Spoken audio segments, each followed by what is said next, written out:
National agriculture பாலிசியை தமிழ்நாட்டில் implement பண்ண வேண்டிய இடத்துல தமிழ்நாடு அரசாங்கம் இருக்காங்க. அப்போ இது அஃபெக்ட் ஆனா ஸ்டேட் வந்து நிர்ணயம் பண்ணி அவங்க வாழ்வாதாரத்தை பார்த்துக்கணுமே வேணாமா, ப்ராப்பரா வந்து ப்ரொக்யூர்மெண்ட் நடக்கல அப்படிங்கிற அந்த ஆஸ்பெக்டையும் ஹைலைட் பண்ணியிருந்தாரு.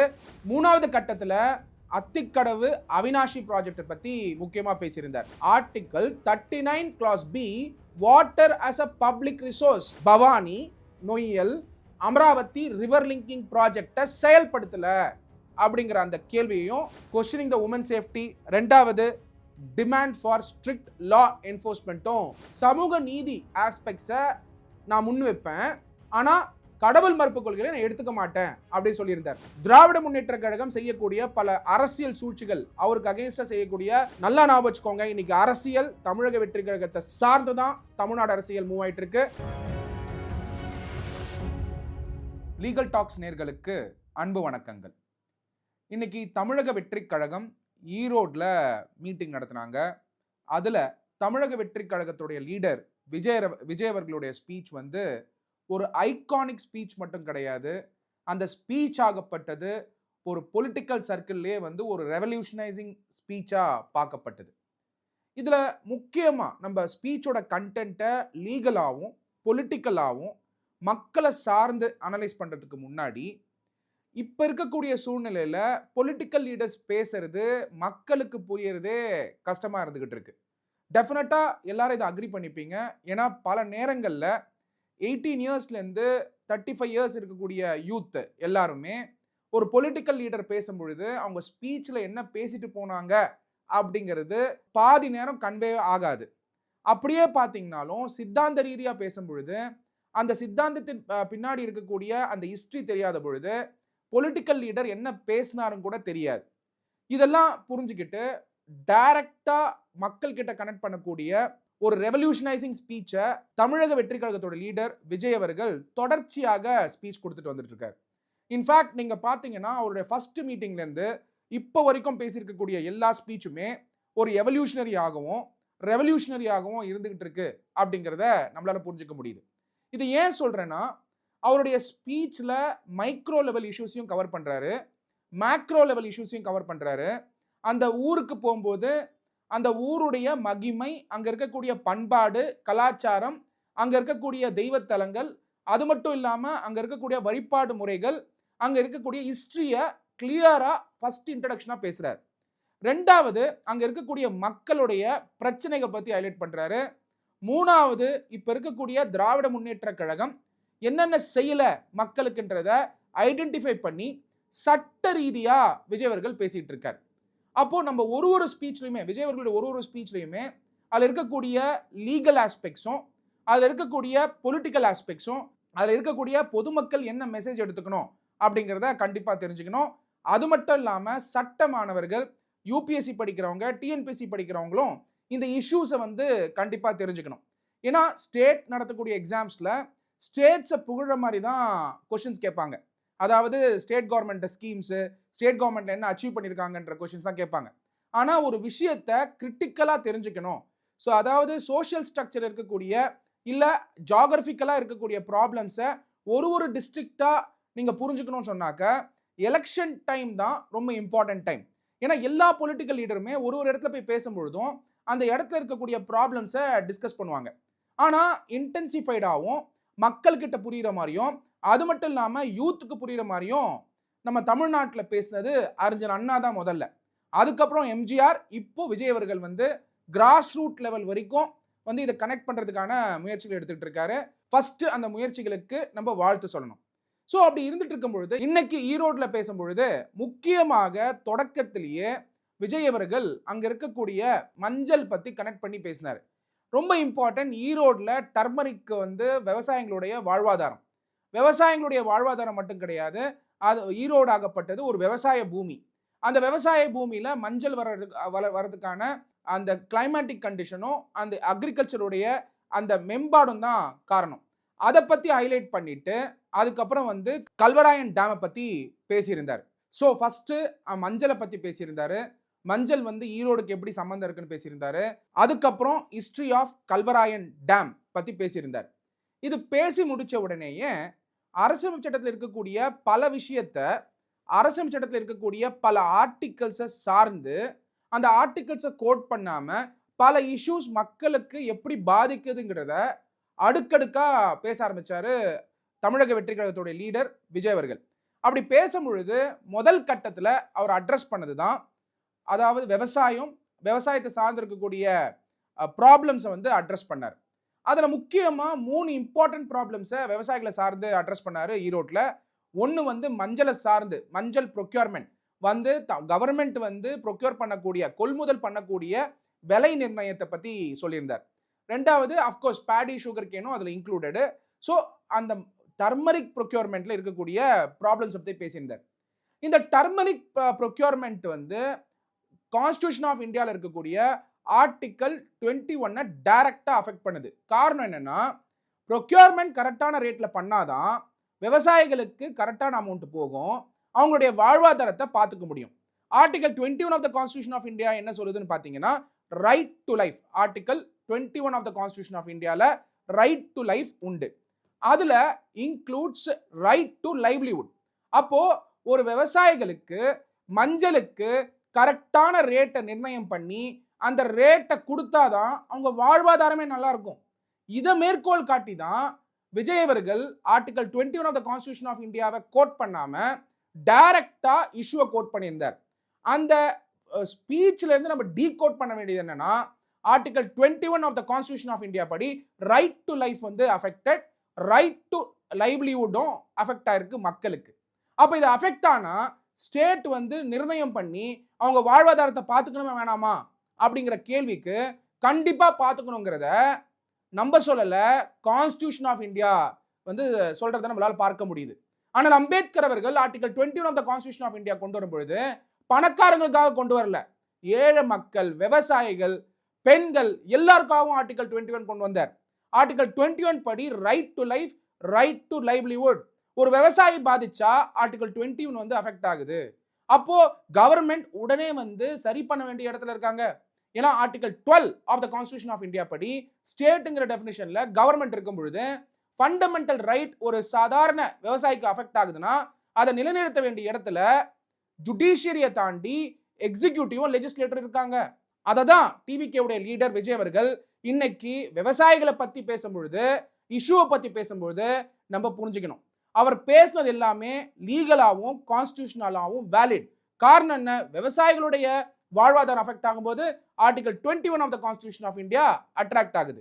அப்படி பார்க்கும் பொழுது கான்ஸ்டியூஷனல் ப்ரொவிஷன்ஸ் மட்டும் இதை வந்து அண்டர்ஸ்டாண்ட் பண்ணிக்க கூடாது, ஈவன் ஸ்டாச்சுட்டரி ப்ரொவிஷன்ஸும் மஞ்சள் விஷயத்தை பொறுத்த வரைக்கும் முக்கியமாக புரிஞ்சுக்கணும். மஞ்சள் ஆஸ்பெக்டை வந்து பார்க்கும்பொழுது என்னென்ன சட்டங்கள் அட்ராக்ட் ஆகும் அப்படின்னு பார்த்தீங்கன்னா, essential commodities act 1955, minimum support price framework, அது வந்து சென்ட்ரல் கவர்மெண்ட்டும் தீர்மானிப்பாங்க. சம்டைம்ஸ் மினிமம் சப்போர்ட் ப்ரைஸ் வந்து ஃப்ரேம்வொர்க்கை வந்து ஸ்டேட் கவர்மெண்ட்டும் ஒரு சில ப்ரொக்யூர்மெண்ட்டுக்கு தீர்மானிப்பாங்க. அந்த ப்ரொக்யூர்மெண்ட்டுக்கு தீர்மானிக்கிறது மட்டும் இல்லாமல் அந்த ப்ரொக்யூர்மெண்ட்டை வாங்கிட்டு பணத்தையும் கொடுக்கணும். அதான் இம்பார்ட்டன்ட். கொள்முதல் பண்ணுறது இம்பார்ட்டன்ட் இல்லை, அல்டிமேட்டாக விவசாயிக்கு பேமெண்ட் போனாதான் அவங்க வாழ்வாதாரம் ஏறும்.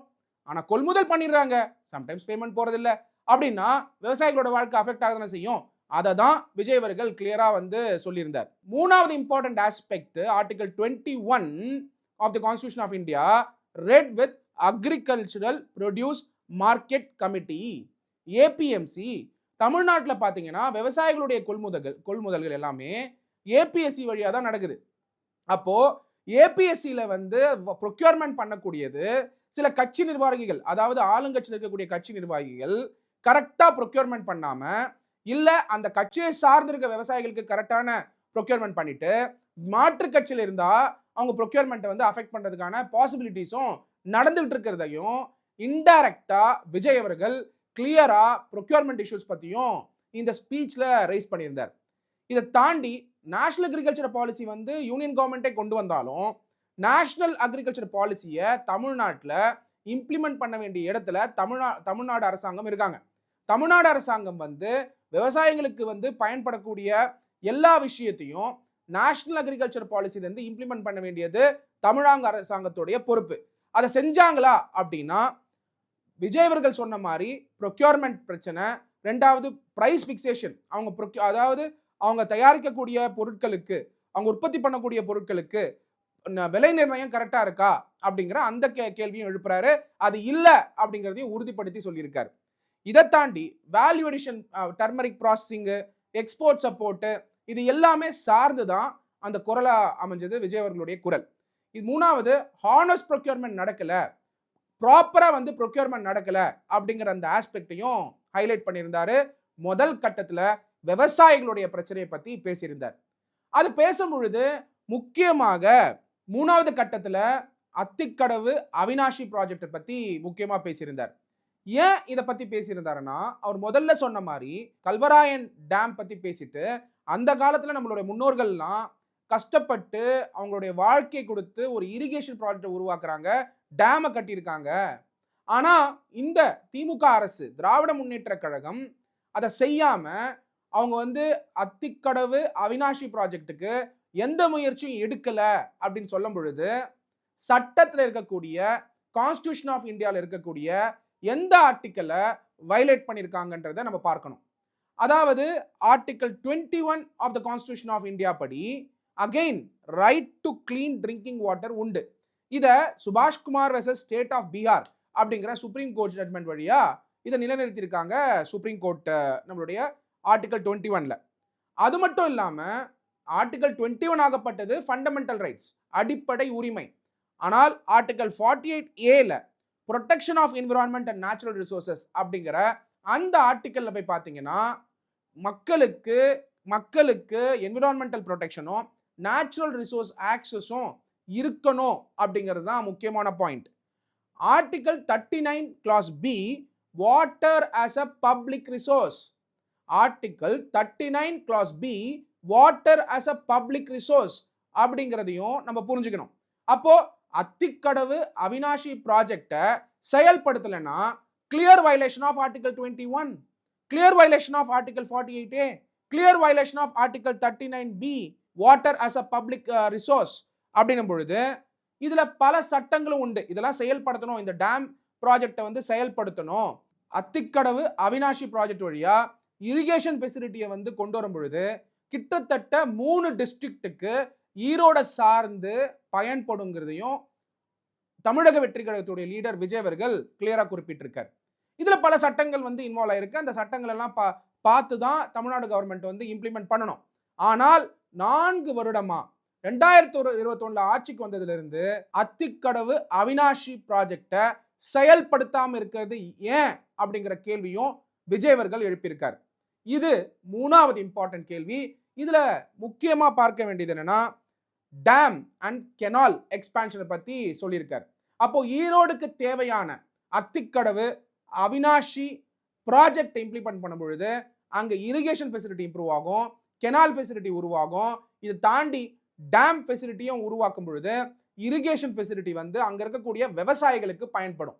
இந்த மூணாவது விஷயத்தையும் கிளியரா தமிழக வெற்றி கழகத்துடைய லீடர் விஜய் அவர்கள் இந்த ஈரோடு மீட்டிங்ல கம்யூனிகேட் பண்ணியிருக்காரு. அதுல முக்கியமா இதை எக்ஸ்பிளைன் பண்ணும்போது ஒரு சுவாரஸ்யமான விஷயத்தையும் தமிழக வெற்றி கழகத்துடைய லீடர் விஜய் அவர்கள் சொல்றாரு. என்ன சொல்றாருன்னா, காளிங்கராயன் அவர்கள் அந்த காலத்துல தன்னுடைய சொந்த முயற்சியில மக்களை பத்தியும் மக்களுடைய வாழ்வாதாரத்தை பத்தியும் மக்களுக்கு தேவையான தண்ணி பஞ்சம் இல்லாம இருக்கிறதுக்காகவும் அந்த டேமை உருவாக்குனாரு. ஆனா இன்னைக்கு தமிழ்நாடு கவர்மெண்ட் ஏன் அந்த மாதிரியான ஒரு சிந்தனையில இல்ல, ஏன் உருவாக்க மாட்டேங்கிறாங்க அப்படின்னு சொல்லி அங்க இருக்கக்கூடிய ஹிஸ்டாரிக்கல் ரிலவன்ஸா இருக்கக்கூடிய மேட்டர் எடுத்து இப்ப இருக்க கவர்மெண்ட் என்ன செய்யல அப்படிங்கறத கிளியரா கம்யூனிகேட் பண்ணியிருந்தாரு மக்கள் கிட்ட.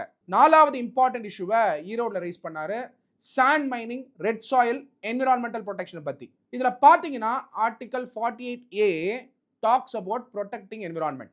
Article 51A clause G talks about citizen duty to protect nature.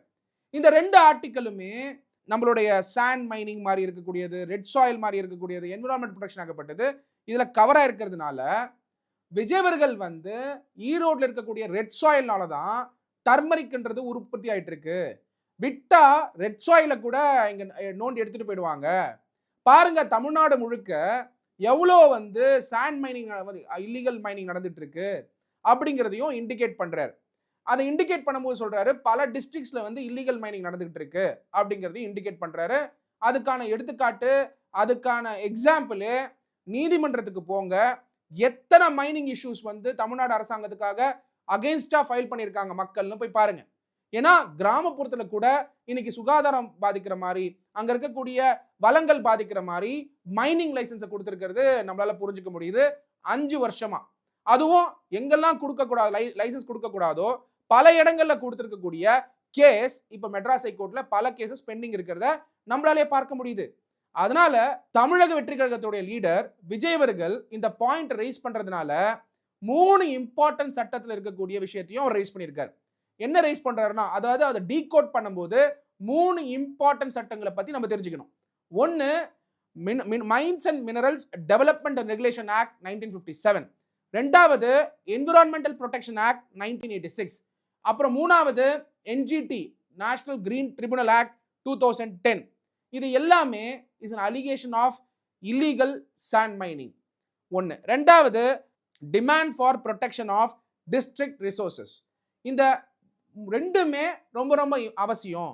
இங்க இருக்கக்கூடிய ரெட் சாயிலை கூட எடுத்துட்டு போயிடுவாங்க மைன் பண்ணி, பார்த்துக்கோங்க அப்படின்னு சொல்லி ஒரு வார்னிங்கையும் மக்கள் கிட்ட கொடுக்குறாரு.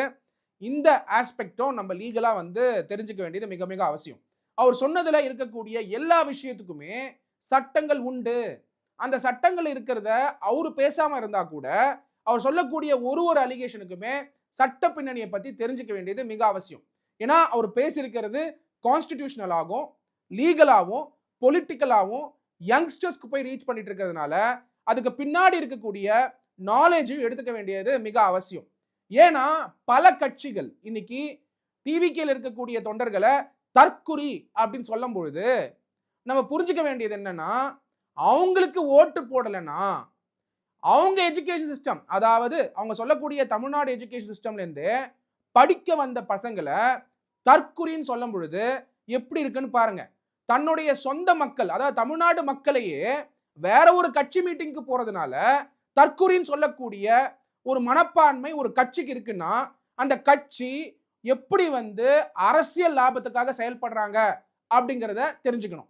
அப்போ அவங்க சொல்றாங்கன்னா, அப்போ முக்கியமா கட்சி மீட்டிங் அட்டென்ட் பண்றவங்க சரி, டிவிகே விர்ச்சுவல் வாரியர்ஸ், சட்ட மாணவர்கள் எல்லாருமே தெரிஞ்சுக்க வேண்டியது என்னன்னா, ஒரு விஷயமும் டிவிகே உடைய லீடர் விஜய் அவர்கள் பேசக்கூடிய ஒரு விஷயத்துக்கு பின்னாடியும் இருக்கக்கூடிய சட்ட விஷயங்களை தெரிஞ்சுக்கிட்டீங்கன்னா டெஃபினட்டா எதிர்கட்சிகள் என்ன வேணா கேட்டுட்டு போட்டோம், ஆனால் உங்களுடைய ஒரு மாநாடுக்கு அப்புறமாவும் தமிழ்நாட்டில் இருக்கக்கூடிய பிரச்சனைகளை சட்ட ரீதியாகவும் அரசியல் சட்டத்தில் இருக்கக்கூடிய ஆர்டிகல்ஸ் வழியாகவும் அது பின்னாடி இருக்கக்கூடிய பொலிட்டிக்கல் ஆஸ்பெக்டும் நீங்க தெரிஞ்சுக்கிட்டீங்கன்னா பிற்காலத்துல நீங்க சொல்லக்கூடிய அந்த வார்த்தைக்கு, அதாவது தற்கூரின்னு சொல்லக்கூடிய வார்த்தைக்கு பதிலடி கொடுக்கறதுக்காக நீங்க உங்களுடைய நாலேஜை என்ஹான்ஸ் பண்ணிட்டே வாங்க. அதாவது தமிழக வெற்றி கழகத்தோட லீடரோட ஸ்பீச்சை பாருங்க, ஸ்பீச்சை பார்த்துட்டு அதுக்கு பின்னாடி இருக்கக்கூடிய சட்டங்கள், கான்ஸ்டிடியூஷனல் ப்ரொவிஷன்ஸ் எல்லாத்தையும் தெரிஞ்சுக்கோங்க. தெரிய டிவிகேவுடைய லீடர் விஜய் அவர்கள் எந்த அளவுக்கு யோசிச்சு மக்களுக்காக ஒரு டிஸ்ட்ரிக்ட்லயும் பேசுறாரு அப்படிங்கிறத உங்களால புரிஞ்சுக்க முடியும். 5வது இம்பார்ட்டன்ட் இஷ்யூ டிவிகேவோட லீடர் விஜய் அவர்கள் ரைஸ் பண்ணியிருக்கிறத எடுத்து பார்த்தீங்கன்னா, weavers labour wages and pending dues பத்தி பேசியிருக்காரு. இந்த வீவர்ஸ் உடைய ப்ராப்ளம் என்ன அப்படின்னா, அங்க வந்து வேட்டி சட்டை நிறைய ஆலைகள் இருக்கும் பொழுது அவங்களுக்கு பேமெண்ட் வந்து தமிழ்நாடு அரசாங்கம் கொடுக்கணும். ஆனால் ஹேண்ட்லூம் டெவலப்மெண்ட் ஸ்கீம்ஸ்ல வந்து அந்த பேமெண்ட்டை கொடுக்காம இருக்கிறதும், மினிமம் வேஜஸ் ஆக்ட் 1948 வந்து ப்ராப்பரா ஃபாலோ பண்ணாம இருக்கிறதும், பேமெண்ட் ஆஃப் வேஜஸ் ஆக்ட் 1936ல இருக்கக்கூடிய ப்ராப்ளம்ஸும், இந்த எல்லாத்தையுமே பார்த்தீங்கன்னா கிளியரா அவங்களுக்கு கொடுக்க வேண்டிய சம்பள பாக்கி இருக்கு அப்படின்னு சொல்லும் பொழுது இந்த சட்டங்களை வயலேட் பண்ணியிருக்கக்கூடிய இம்பார்ட்டன்ட் ஆஸ்பெக்டையும் கன்வே பண்ணியிருக்காரு தமிழக வெற்றி கழகத்தோட லீடர் விஜய் அவர்கள். அப்படி பார்க்கும் பொழுது article 23, article 21, article 43 of the constitution of India ரொம்ப ரிலவென்ட் இந்த ஆஸ்பெக்ட்ல நீங்க புரிஞ்சுக்கணும்னா. அப்படி பார்க்கும் பொழுது article 23 of the constitution of India பாத்தீங்கன்னா prohibits forced labor. ஒன்னு. ரெண்டாவது right to livelihood with dignity. மூணாவது லிவிங் வேஜ் ஃபார் ஒர்க்கர்ஸ், அதாவது ஆர்டிகல் 43 படி லிவிங் வேஜ் ஃபார் ஒர்க்கர்ஸ் கொடுக்கணும் அப்படிங்கிறது டைரக்டிவ் பிரின்சிபல்ஸ் ஃபார் ஸ்டேட் பாலிசில இருக்கிறத நம்மளால புரிஞ்சுக்க முடியுது. அப்படி இருக்கிறதுனால அங்க இருக்கக்கூடிய நான் பேமெண்ட் ஆஃப் வேஜஸ், அங்க இருக்கக்கூடிய வீவர்ஸ்க்கு நான் பேமெண்ட் ஆஃப் வேஜஸ் இருக்கிறத பத்தியும் அலர்ட் பண்ணியிருக்காரு மக்கள் கிட்ட. ரெண்டாவது டிலேட் ப்ரொக்யூர்மெண்ட் டியூஸ். கிட்டத்தட்ட 30% கூட ப்ரொக்யூர்மெண்ட் டியூஸை ப்ரொக்யூர்மெண்ட் பண்ணிட்டு கொடுக்கறது இல்ல கைத்தறி பண்ணி கொடுக்குறவங்களுக்கு அப்படிங்கிற இஷ்யூயும் ரைஸ் பண்ணியிருக்காரு. அப்ப யோசிச்சு பாருங்க, ஹேண்ட்லூம் பண்ணி ஒரு விஷயத்தை விற்கிறாங்கன்னு சொன்னாக்க கவர்மெண்ட் ப்ரொக்யூர் பண்ணிட்டு அந்த பேமெண்ட்டை ப்ராம்ப்டா கொடுத்தாதான் கவர்மெண்ட் மக்களுக்காக செயல்படுறாங்க. ஆனால் திராவிட முன்னேற்ற கழகமாகப்பட்டது நடத்தக்கூடிய கவர்மெண்ட்ல அந்த பேமெண்ட் போய் மக்கள் கிட்ட ரீச் ஆகலன்றதையும் தமிழக வெற்றி கழகத்தோட லீடர் விஜய் அவர்கள் கிளியரா குறிப்பிட்டிருக்காரு. ஆறாவது இம்பார்ட்டன்ட் இஷ்யூவா கல்வராயன் அவர்களுடைய பெயரை குறிப்பிட்டு ஒரு இம்பார்ட்டன்ட் விஷயத்தையும் குறிப்பிடுறாரு தமிழக வெற்றி கழகத்தோட லீடர் விஜய் அவர்கள். என்ன குறிப்பிடுறாருன்னா, Bhavani Noyyal Amaravathi river linking project என்ன ஆச்சு?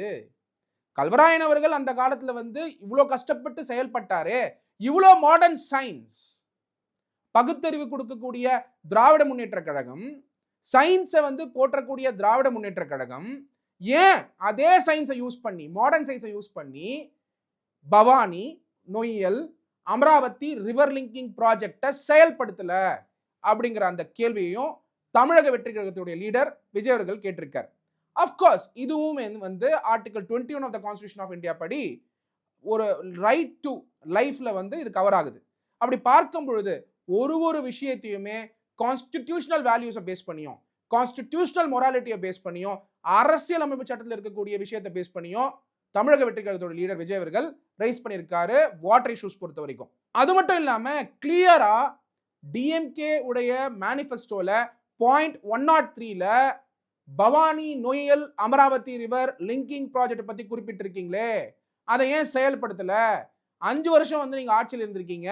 அது மட்டும் இல்லாம லோன் வெய்வர்னு சொன்னீங்க, எஜுகேஷன் லோன் வெய்வர்னு சொன்னீங்க, நீட் அபாலிஷன் பண்றேன்னு சொன்னீங்க, ஏன் பண்ண முடியல அப்படிங்கிற கேள்வியும் எழுப்பியிருக்காரு தமிழக வெற்றி கழகத்துடைய லீடர் விஜய் அவர்கள். 7th இம்பார்ட்டன்ட் ஆஸ்பெக்ட் என்ன ரைஸ் பண்ணியிருக்காருன்னா, எலக்ட்ரிசிட்டி டாரிஃப்ஸ் பீக் அவர் சார்ஜஸ், அதாவது எலக்ட்ரிசிட்டி சார்ஜஸ் அதிகமா இருக்கிறதுக்கு காரணம் யாரு அப்படின்னு சொல்லி பிரசன்ட் கவர்மெண்ட் தான் அப்படிங்கிறதையும் அவருடைய ஸ்பீச்ல இண்டிகேட் பண்ணியிருக்காரு.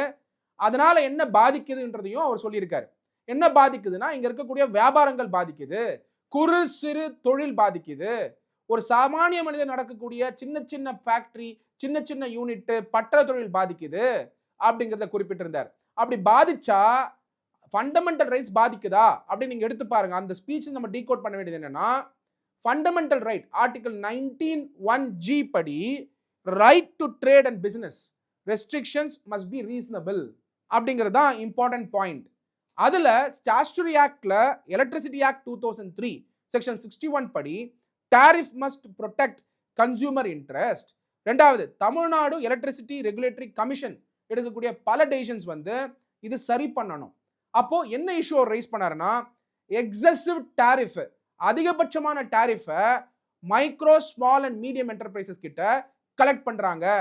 ரெண்டாவது, டிமாண்ட் ஃபார் ரேஷனல் பிரைசிங் இருக்கணும், அதாவது எலக்ட்ரிசிட்டி சார்ஜஸ் மேல ரேஷனல் பிரைசிங் இருக்கணும்.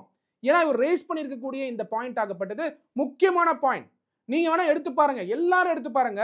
2021க்கு அப்புறம் எலக்ட்ரிசிட்டி சார்ஜஸ் திராவிட முன்னேற்ற கழகம் ஆட்சி ஃபார்ம் பண்ணதுக்கு அப்புறம் எந்த அளவுக்கு ஏறி இருக்கு அப்படிங்கிறத தொடர்ச்சியா நீங்களே பாருங்க. உங்களுடைய கரண்ட் பில்லு 2021ல எவ்வளவு பே பண்ணீங்க, இப்போ எவ்வளவு பே பண்றீங்க. இந்த இஷ்யூவை கரெக்டா ஷார்ப்பா தமிழக வெற்றி கழகத்துடைய லீடர் விஜய் அவர்கள் ரைஸ் பண்ணியிருக்காரு 7th இஷ்யூவா. 8வது இஷ்யூவா எம்ப்ளாய்மெண்ட் ஆப்பர்ச்சுனிட்டியை பத்தியும், ஜாப் வேகன்சி பத்தியும், கவர்மெண்ட் ரெக்ரூட்மெண்ட் பத்தியும் பேசியிருந்தார். இன்ஃபேக்ட் அதை பேசும்பொழுது நான் நினைச்சிட்டு இருந்தேன், இப்ப ரீசெண்டா ரிப்போர்ட் ஆன ஒரு சில ஸ்கேமை பத்தி அவர் சொல்லுவாரு with respect to job issues எப்படி கவர்மெண்ட் நடந்திருக்கு அப்படின்னு சொல்லி மேற்கோள் காட்டி சொல்லுவார் நினைச்சேன். பட் அவர் சொன்னது ரொம்ப இம்பார்ட்டன்டாகவும் கிளியராகவும் ஸ்ட்ரெயிட் ஃபார்வர்டாகவும் ஒரு இம்பார்ட்டன்ட் பாயிண்ட் சொல்லியிருக்காரு. என்ன சொல்லியிருக்காருன்னா, எம்ப்ளாய்மெண்ட் எக்ஸ்சேஞ்ச் வழியா compulsory notification of vacancies act அது பேஸ் பண்ணி நோட்டிஃபை பண்ணணும். ரெண்டாவது, பப்ளிக் சர்வீஸ் கமிஷன் ரூல்ஸை பல இடங்களில் வயலேட் ஆகிக்கிறதும் நம்மளால புரிஞ்சுக்க முடியுது. இதை தாண்டி budgetary sanction for employment opportunity creation செய்யறாங்களா அப்படிங்கிற அந்த பாயிண்ட் ரைஸ் பண்ணும்போது நடக்குதா அப்படிங்கிறதையும் ஒரு கேள்வி எழுப்பியிருக்காரு.